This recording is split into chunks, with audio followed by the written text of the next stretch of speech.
When a person is drunk, Yes, definitely. Does the amount of alcohol matter? Sure. If a person is drunk, he sleeps. He has no control over himself. He loses awareness. So he's already vulnerable. Basically, alcohol lowers vibrations instantly, then it is easier to work. It is easier to attach an entity, and it is easier to take possession of a person's mind. Does it mean that it's more difficult to influence a person if he keeps his thoughts in purity? Yes, absolutely. When faced with various religions, it is very difficult to influence Muslims.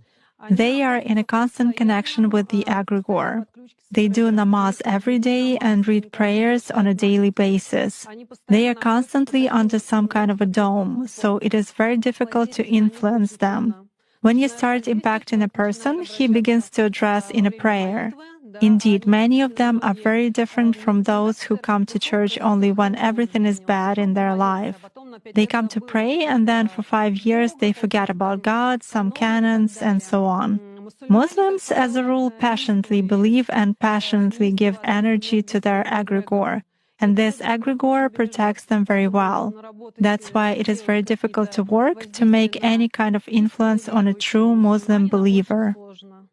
Is this some kind of a good egregore? Well, for them, yes. This egregore is good for adepts who contribute good energy to it. How do you sense it? For instance, you have found an energy trace of such person. What's next? Do you try to drag him somehow to visualize this threat and you fail? Or how do you do that? It disappears. I cannot get a grip on it. I focus on it, but something immediately knocks me out of the flow, just like that. Or I visualize a person in front of me clearly and can affect him even at a mental level, but some image is not created in my mind at all. I even look at a photo, reproduce an image, but it vanishes from my mind.